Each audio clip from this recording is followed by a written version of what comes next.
किसान भाइयों, अगर मैं आपसे ये कहूं कि सिर्फ 60 दिन के भीतर वो किसान भाई भी सब्जियों की खेती से भयंकर कमाई कर सकते हैं जो हमेशा सरसों गेहूं जैसी या परंपरागत खेती में उलझे हुए हैं, तो क्या आप यकीन करेंगे? जी हाँ दोस्तों, आज का जो ये वीडियो है ये सिर्फ उन किसान भाइयों के लिए है जो हमेशा बोलते रहते हैं कि खेती में अब पैसा नहीं बचा है। दोस्तों, सिर्फ 2 सब्जियां अगर आप सही समय पर और सही तरीके से और थोड़ी सी समझदारी से लगाते हैं तो आप ये मानिए कि सिर्फ 60 दिन के भीतर ये दोनों सब्जियां आपकी बाकी की सारी फसलों पे भारी पड़ सकती हैं।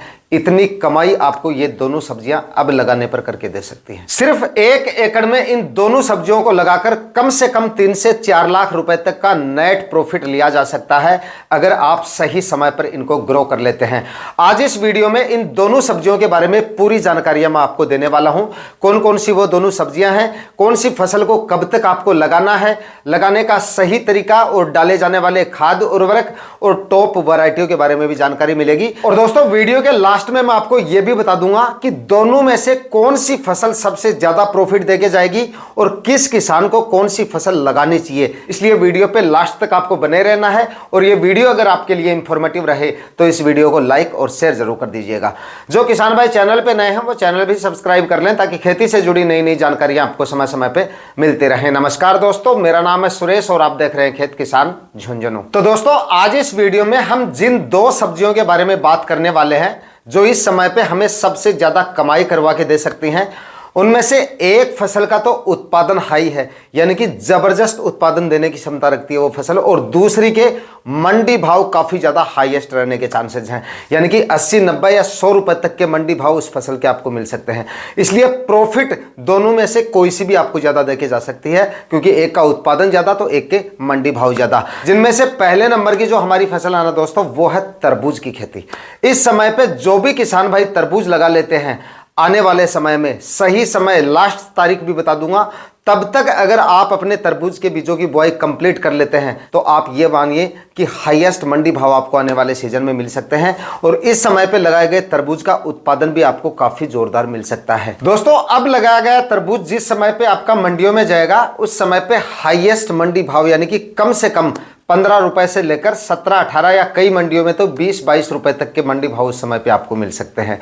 और तरबूज का उत्पादन इतना ज्यादा निकलता है, अगर आप सही तरीके से इसको ग्रो करते हैं, अच्छी वैरायटियों का सिलेक्शन करते हैं, तो इतना उत्पादन आपको तरबूज दे जाता है कि अगर आपको 10-12 रुपए के मंडी भाव भी मिल जाते हैं तरबूज के, आप ये मानिए कि अच्छा उत्पादन अगर आपने निकाल लिया और 10 रुपए के भाव आपने कंटिन्यू ले लिए, तो भी इससे काफी जोरदार कमाई की जा सकती है। क्योंकि 1 एकड़ में तरबूज की फसल से कम 300 से लेकर और 400 क्विंटल तक इसका उत्पादन लिया जा सकता है, यानी कि 300-400 क्विंटल उत्पादन आराम से आप ले सकते हैं अच्छी और हाइब्रिड वैरायटियों का सिलेक्शन करते हैं। तो अगर 300 क्विंटल उत्पादन अगर आपको मिलता है और इस समय पे अगर आप तरबूज लगाते हैं, अगर 14 रुपए के मंडी भाव भी आप लेके चलते हैं, तब भी 3 से 4 लाख रुपए का प्रॉफिट तो ये आपको आराम से देके जा सकता है।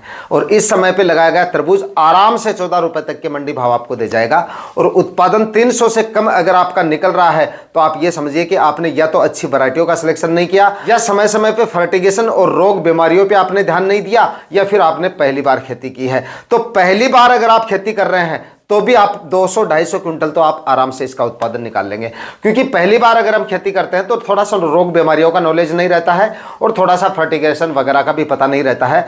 हम किसी को पूछ पाछ के और रोग बीमारियां आने के बाद में अगर किसी को पूछते हैं और उसके बाद में स्प्रे वगैरह करते हैं और बाद में समय पर अगर फर्टिगेशन वगैरह नहीं करते हैं तो उतने रिजल्ट उनके नहीं मिलते हैं। और थोड़ा सा अनुभव अगर आपको होता है तो उत्पादन हम थोड़ा सा ज़्यादा निकाल लेते हैं अगर समय पर सारे काम हो जाते हैं।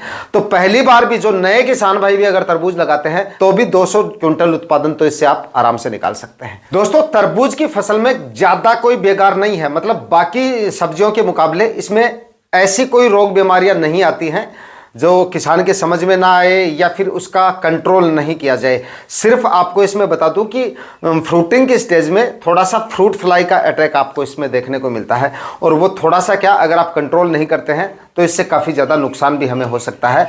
वो थोड़ा सा अगर आप कंट्रोल कर लेंगे तो और कोई ज़्यादा रोग बीमारियां इसमें देखने को नहीं मिलती हैं। अब अगर आप लगाते हैं तो जिस समय पे टेम्परेचर बढ़ने शुरू होते हैं और प्लांट लताएं छोड़ना शुरू करता है उस समय पे क्या होता है, थोड़ा सा माहू का प्रकोप इसमें थोड़ा सा जरूर देखने को मिल सकता है शुरुआत में, या कभी कभी रस चूसने वाले कीटों का प्रकोप शुरुआती स्टेज में आपको देखने को मिलता है। तो उनके लिए एक आध स्प्रे आपको निकालना पड़ सकता है, बाकी ज़्यादा और मतलब रस चूसने वाले कीटों की वजह से इतना ज़्यादा नुकसान इसमें नहीं देखा जाता है। सिर्फ फ्रूट फ्लाई का आपको कंट्रोल करना है, जिसके लिए आप फ्रूट फ्लाई ट्रैप लगा सकते हैं और इंसेक्टिसाइड का इस्तेमाल भी कर सकते हैं। दोस्तों, तरबूज की सबसे अगेती खेती करने का सही जो समय है वो दिसंबर का महीना ही है। वैसे तो आप नवंबर माह से आप इसकी बुआई शुरू कर सकते हैं, 20-25 नवंबर के आसपास से जो है तरबूज लगाना शुरू कर दिया जाता है, लेकिन उसके बाद में आप 15, 20 या 25 दिसंबर तक भी आप इसकी बुआई कंप्लीट कर लेते हैं तो भी आपकी फसल सबसे अगेती रहती है। और उसके बाद में जो किसान भाई थोड़ा और लेट करना चाहें तो दिसंबर के अंतिम सप्ताह तक भी अगर आप इसकी बुआई कंप्लीट कर लेंगे तो भी आपको हाईएस्ट मंडी भाव उस समय पे मिल सकते हैं। और उत्पादन इस समय पे लगाए गए तरबूज का मैंने आपको बताया था कि जो गर्मियों में हम तरबूज लगाते हैं, फरवरी मार्च महीने में तरबूज लगाते हैं, उससे ज़्यादा उत्पादन अब लगाए गए तरबूज का निकलता है, क्योंकि बाद में जाके टेम्परेचर बहुत ज़्यादा बढ़ जाते हैं। आजकल फरवरी में काफ़ी ज़्यादा टेम्परेचर बढ़ जाते हैं, तो उसके बाद में जिस समय पे हमारी फसल फ्रूटिंग स्टेज में आती है तो उस समय पे लू वगैरह चलनी शुरू हो जाती है और मतलब उत्पादन थोड़ा सा प्रभावित होने का डर रहता है और रोग बीमारियां कीटों का जो अटैक होता है वो भी उस समय पे ज़्यादा देखने को मिलता है। दोस्तों, तरबूज की सबसे बेस्ट वैरायटियों की बात की जाए तो सबसे पहले नंबर की जो वैरायटी है वो है क्लाउज कंपनी की जंबो रेड वैरायटी, जिसका सिलेक्शन मैं हर बार करता हूं। उत्पादन भी इसका काफ़ी ज़ोरदार मिलता है आपको, मतलब कि फल की जो साइज़ है ना वो आपको काफ़ी ज़ोरदार मिलती है इसकी। 6-7 या कई फलों की साइज़ तो आपको जो है 8 kg तक भी मिल जाती है। और फल का साइज़ भी मतलब शेप जो है फल का वो भी काफ़ी, यानी कि फल चमकदार और आकर्षक मिलता है, इसलिए मंडियों में इसकी जो डिमांड है वो काफ़ी अच्छी खासी देखी जाती है। अगली जो वैरायटी है वो है सेमिनस की दिलकश वैरायटी, ये भी आप ले सकते हैं। और सेमिनस की एक माधव वैरायटी आती है, इसको भी आप ले सकते हैं। ये दोनों ही वैरायटियाँ सेमिनस की काफ़ी अच्छी वैरायटियाँ हैं, इनसे भी आप काफ़ी अच्छा उत्पादन निकाल सकते हैं और फलों की क्वालिटी इनकी भी आपको काफ़ी ज़ोरदार मिल जाती है। अगली जो वैरायटी है वो है धानिया कंपनी की मधुरस वैरायटी। फल की साइज़ इसकी भी आपको काफ़ी ज़ोरदार मिलती है, इसके भी फल की क्वालिटी भी जोरदार है और साइज भी जोरदार है, इसलिए उत्पादन इसका काफ़ी जोरदार मिल जाएगा। सकाटा कंपनी की साटो वैरायटी आती है, इसका भी आप सिलेक्शन कर सकते हैं। इसके भी फल की साइज आपको काफ़ी जोरदार मिलेगी और उत्पादन इसका भी आपको काफ़ी ज़बरदस्त मिल जाएगा। तो इस तरह से आप कई सारी वैरायटियाँ, वैसे सागर सीड की सागर किंग वैरायटी आती है, उसका भी आप सिलेक्शन कर सकते हैं। ये तो काफ़ी जोरदार वैरायटी है, ये तो ऑनलाइन भी आपको मिल जाएगी, डिस्क्रिप्शन में लिंक डाल दूंगा मैं। सिजंटा कंपनी की एक रेड चिप वैरायटी आती है, उसका भी आप सिलेक्शन कर सकते हैं। लास्ट ईयर मैंने इसको लगाया था। तो इन वैरायटियों का सिलेक्शन अगर आप करते हैं और सही समय तक, बताए गए समय तक अगर आप लगाएंगे तो काफ़ी जोरदार उत्पादन और काफ़ी जोरदार मंडी भाव इस समय लगाने पर तरबूज आपको देके जा सकता है। दोस्तों, तरबूज लगाने से पहले कम से कम 5 से 6 ट्राली सड़ी हुई गोबर की खाद डालें। गोबर की खाद आप जितनी अच्छी क्वालिटी की और जितनी अच्छी मात्रा में डालेंगे, फलों की साइज भी उतनी ही ज़्यादा आपको अच्छी मिलेगी और उत्पादन भी उतना ही बेहतर मिलेगा। कम से कम जिन किसान भाइयों के पास में गोबर की खाद कम है, इतनी ज़्यादा नहीं है, तो कम से कम 3-4 ट्राली से भी आप काम चला सकते हैं, सिर्फ काम चला सकते हैं। लेकिन बेहतर रिजल्ट अगर आपको लेना है तो 5 से 6 ट्राली आपको सड़ी हुई गोबर की खाद डालनी है। गोबर की खाद डालने के बाद में कम से कम 2 से 3 कल्टीवेशन करके मिट्टी को अच्छे से भुरभुरा बना लें और ज़मीन को एकदम समतल कर लें। उसके बाद में डालने हैं रासायनिक खाद उर्वरकों में आपको DAP खाद लेनी है, और DAP नहीं मिलती है तो आप TSP खाद ले सकते हैं 50 kg के आसपास, एक बैग मतलब 1 एकड़ के हिसाब से। और उसके बाद में 30 से 35 kg आप इसमें म्यूरेट ऑफ पोटाश ले लीजिएगा और उसके बाद में 25 kg आप इसमें यूरिया खाद, ये सारे खाद उर्वरक डाल दीजिएगा। टेम्परेचर अगर ज़्यादा डाउन जा रहे हैं, पाले वगैरह गिरते हैं आपके एरिया में, तो 6-7 kg पर एकड़ के हिसाब से या 8 kg पर एकड़ के हिसाब से आप इसमें सल्फर भी ऐड कर सकते हैं, ये जो खाद उर्वरक आप ले रहे हैं। आखिरी कल्टीवेशन से पहले डाल के 6-6 फीट की दूरी पे बेड बना लीजिए। 25 माइक्रोन की प्लास्टिक मल्च लगा के 1-1 फीट की दूरी पर बीजों की बुआई कर सकते हैं। तो सूखी मिट्टी में मतलब आपको बीजों की बुआई करनी है और उसके बाद में आपको ऊपर से सिंचाई कर देनी है और उसके बाद आपको क्रॉप कवर से इसको कवर कर देना है। मतलब बीजों की बुआई होने के तुरंत बाद क्रॉप कवर से कवर कर देना है और उसके बाद आपको सिंचाई करनी है। इस तरह से आप तरबूज की खेती इस समय पे कर सकते हैं। क्रॉप कवर से कवर करने के बाद में दोस्तों आपको और कुछ नहीं करना, सिर्फ 2 चीज़ों का ध्यान रखना है, क्योंकि लोटनल आपको फरवरी माह में हटाना है या जनवरी के अंतिम सप्ताह में हटाना है। तब तक आपको 2 चीज़ें इसमें डाल देनी है। एक तो जैसे ही बीजों का जमाव हो जाए, मतलब प्लांट बाहर निकल जाए, उसके 4-5 दिन बाद में या 6-7 दिन के भीतर आपको एक फर्टिगेशन या ड्रेंचिंग करनी है, जिसमें एक आपको फंगीसाइड लेना है। इससे क्या होता है कि मतलब उस समय पे टेम्परेचर थोड़े डाउन रहते हैं और मतलब धूप वगैरह इतनी निकलती नहीं है, ऊपर से क्रॉप कवर हमने लगा रखा है, तो कभी कभार इसमें फंगस वगैरह की दिक्कत आ जाती है, छोटे छोटे प्लांट जो है वो मरने शुरू हो जाते हैं। तो इसमें आप एक फंगीसाइड का ड्रेंचिंग कर लीजिएगा, कार्बनडाजिम 50% ले लीजिएगा और 500 ग्राम प्रति एकड़ के हिसाब से या तो ड्रेंचिंग कर दीजिएगा या फिर ड्रिप इरिगेशन की सहायता से चढ़ा दीजिएगा। उसके अगले 7-8 दिन के बाद में जैसे थोड़ा सा प्लांट और बड़ा हो जाए और जड़ें थोड़ी सी चलनी शुरू हो जाए, मतलब 10-12 दिन के भीतर एक ह्यूमिक एसिड का ड्रेंचिंग और फर्टिगेशन आपको जरूर कर देना है। या तो ड्रेंचिंग कर दीजिए, ड्रेंचिंग करेंगे तो क्रॉप कवर आपको हटाना पड़ेगा, तो इससे अच्छा है आप ड्रिप इरिगेशन से इसको चढ़ा दीजिएगा। 400 ग्राम प्रति एकड़ के हिसाब से आपको ह्यूमिक एसिड देना है। इसके बाद में दोस्तों बात करते हैं अगली सब्जी फसल के बारे में। और ये फसल अगर आपने बताए गए समय तक ग्रो कर ली तो आप ये मानिए रिकॉर्ड तोड़ कमाई करके दे सकती है आपको, और रिकॉर्ड तोड़ मंडी भाव इस फसल के मिल सकते हैं।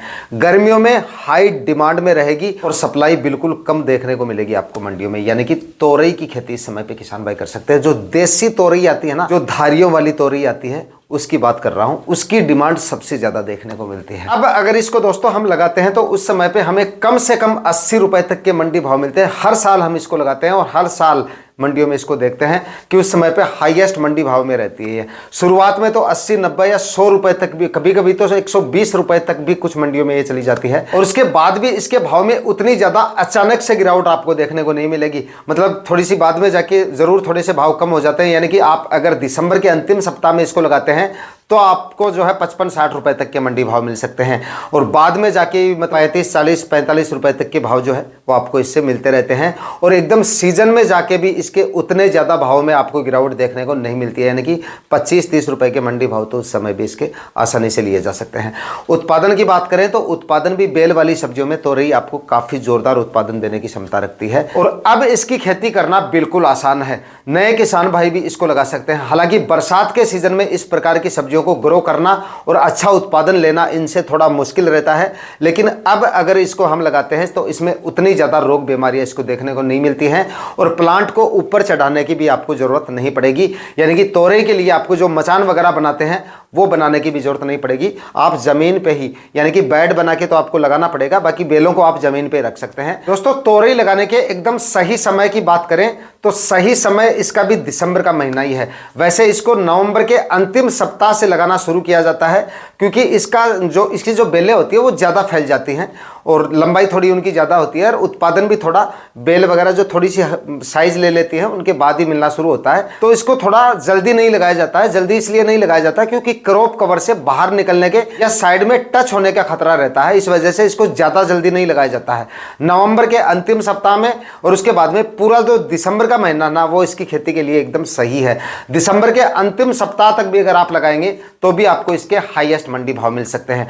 वैसे उसके बाद में तो आप जनवरी माह में भी लगा सकते हैं, फरवरी माह में इसको सबसे ज़्यादा लगाया जाता है, लेकिन इसकी आवक जो है मंडियों में वो आपको सीमित देखने को मिलती है, मतलब ज़्यादा आवक आपको इसकी देखने को नहीं मिलती है, इसलिए इसके भाव में उतनी ज़्यादा गिरावट आपको देखने को नहीं मिलती है। कुछ एक मंडियों की मैं नहीं कह सकता, लेकिन ज़्यादातर मंडियों में इसके एवरेज मंडी भाव भी 25-30 रुपए की इसी वजह से मिल जाते हैं। अच्छी वैरायटियों की बात करें तो ईस्ट वेस्ट की एक तो नागा वैरायटी आती है, वो आप लगा सकते हैं, काफ़ी जोरदार वैरायटी है, सबसे अच्छी वैरायटी है मतलब। उसके बाद में ईस्ट वेस्ट की ही एक दूसरी LU 730 आती है, वो आप लगा सकते हैं। ये भी तोरई की काफ़ी अच्छी और काफ़ी शानदार वैरायटी है। और उसके बाद में दोस्तों नाउनियो सीड की रजनीश वैरायटी आती है, इसका भी आप सिलेक्शन कर सकते हैं। ये भी तोरई की काफ़ी जोरदार वैरायटी है, ये लगा के भी आप इस समय पे काफ़ी जोरदार उत्पादन ले लेंगे। अब दोस्तों आपको इन दोनों में से कौन सी फसल का चुनाव करना, मतलब प्रॉफिट दोनों में से कौन सी फसल ज़्यादा देके जा सकती है। तो देखिए वैसे तो भावों के मामले में तो तोरई ज़्यादा आपको प्रॉफिट देके जा सकती है और उत्पादन के मामले में तरबूज आपको ज़्यादा प्रॉफिट देके जा सकता है। लेकिन जिन किसान भाइयों के पास में ज़मीन ज़्यादा है, कई प्रकार की सब्जियां लगाते हैं, उनको तो दोनों फसलों का चुनाव करना चाहिए। और इन दोनों में से अगर आप एक ही फसल चुनना चाहते हैं तब आपको तरबूज का चुनाव करना चाहिए, क्योंकि तोरई आपको कितने भी ज़्यादा मंडी भाव देके जाए, तरबूज का उत्पादन इतना निकलता है कि अगर 10-12 रुपए के, क्योंकि अब अगर हम इसको लगाते हैं तो 10-12 नहीं 14-15 रुपए के मंडी भाव लेके चल सकते हैं। तो 13-14 रुपए के मंडी भाव भी अगर तरबूज से मिल जाता है तो इसका उत्पादन इतना निकलता है कि तोरई से कहीं ज़्यादा प्रॉफिट आपको तरबूज देके जा सकता है। तो दोस्तों आज के वीडियो में इतना ही, मिलता है किसी और वीडियो में नए टॉपिक के साथ, तब तक के लिए जय जवान जय किसान।